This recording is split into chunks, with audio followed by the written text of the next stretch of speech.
1984 can perhaps be celebrated as the year of the Yuppie, young urban professionals. This 25 to 34-year-old age group entered the job market in droves and controlled 23% of the nation's disposable income, an astounding statistic, considering they had just begun their careers.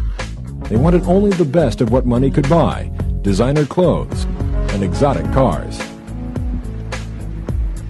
Efficient imports had become the top-selling cars in America. U.S. automakers, slow to respond at first, were playing catch-up.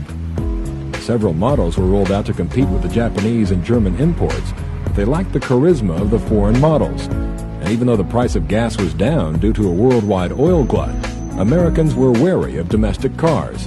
In the early years of the 80s, Ford and Chrysler both reported record losses. Meanwhile, the presidential elections drew closer. The leading contender for the Democratic nomination, Walter Mondale, broke new ground by choosing New York Congresswoman Geraldine Ferraro to be his running mate. The 48-year-old Queens representative was the first woman to break the gender barrier in national politics. By choosing a woman to run for our nation's second highest office, you send a powerful signal to all Americans.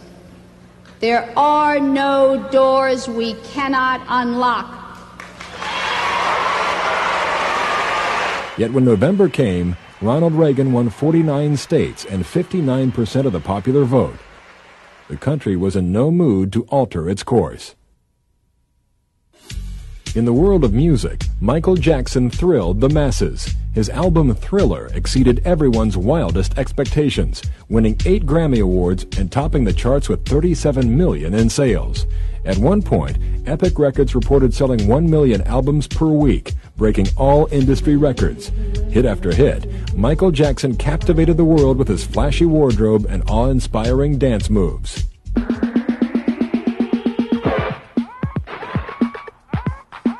1984 saw the breakthrough of a new form of dance. Breakdancing, as it was called, pushed the envelope of human dexterity with amazing feats of acrobatics.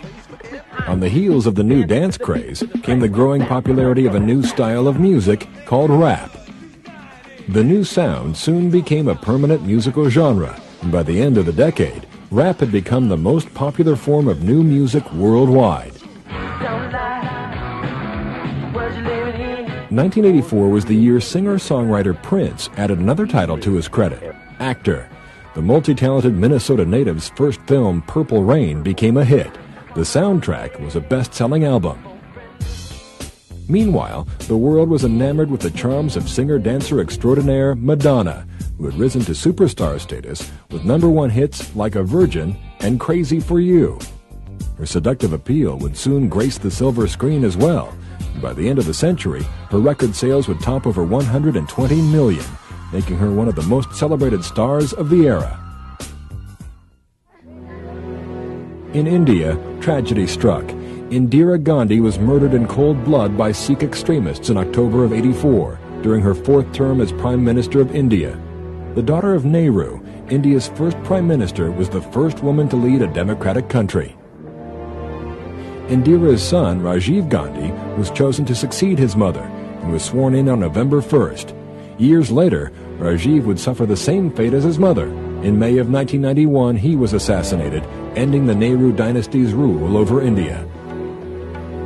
At the close of 1984, South African Bishop Desmond Tutu was awarded the Nobel Peace Prize. Dedicated to dismantling his country's racist apartheid system, Bishop Tutu was committed to nonviolent change in a country awash in blood. Apartheid is immoral, evil, and totally unchristian. Violence had been a part of daily life for most South Africans. Unjust policies implemented by the white minority apartheid government kept African natives segregated from the white minority population.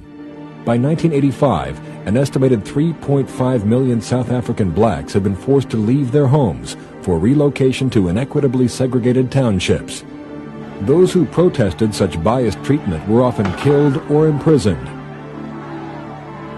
Perhaps the most notable political prisoner was Nelson Mandela, who was unjustly sentenced in 1963 to life imprisonment for sabotage.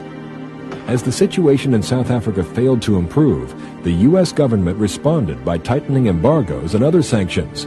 protests within the United States grew more adamant as prominent figures publicly denounced the apartheid regime.